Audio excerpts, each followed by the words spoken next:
10월 14일 월요일 청소년 매일 성경 함께 묵상해 보도록 하겠습니다. 오늘 본문은 열왕기하 23장 31절로 24장 7절까지의 말씀입니다. 요시야는 다윗이 통치했던 시절과 같은 모습으로 남유다를 회복시켰습니다. 그리고 이어서 왕이 된 여호아하스는 과연 요시야의 길을 걸어갈 수 있을까요?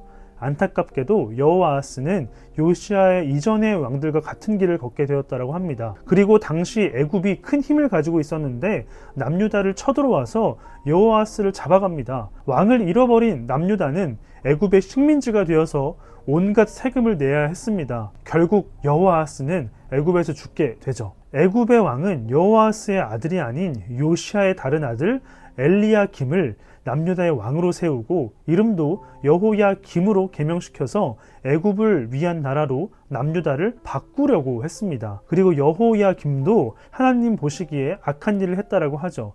이때 바빌론이 남유다를 쳐들어옵니다. 당시 강대국이었던 애굽이 바빌론에게 밀리고 있을 때였죠. 그래서 남유다는 애굽이 아니라 바빌론의 식민지가 되었고 애굽에게 바치던 세금을 바빌론에게 바치기 시작합니다. 그런데 여호야김은 바빌론을 배신하고 애굽과 손을 잡고자 했는데 이 사실을 알아버린 바빌론은 주변에 있는 나라들과 연합해서 남유다를 공격하기 시작합니다.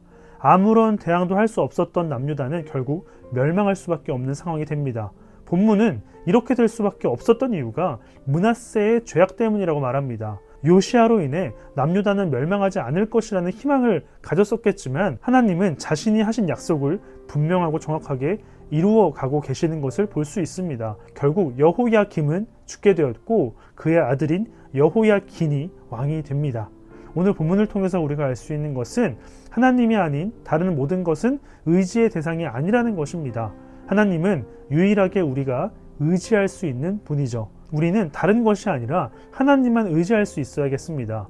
여러분, 하나님만 의지하던 요시야에 이어 왕이 된 여호아하스는 하나님과 다른 것들을 의지했습니다. 그동안 애굽과 바빌론을 비롯한 하나님이 아닌 수많은 것들을 의지했기 때문에 하나님의 도우심과 은혜를 온전히 누리지 못했습니다. 그런데 하나님이 아닌 다른 것들을 의지하려는 이유가 무엇일까요? 하나님보다 눈에 보이는 가치가 더 크게 보이기 때문이겠죠. 그런데 잊지 말아야 합니다. 요시야와 다른 왕들을 보면 하나님만이 의지의 대상이 된다는 것을 알 수 있습니다. 오늘 하루 우리가 의지하는 것이 하나님이 아니라면 모두 다 우리를 넘어지게 하는 것임을 잊지 말고 하나님을 의지하며 하나님의 은혜를 온전히 누리는 청소년부가 되기를 간절히 소망합니다.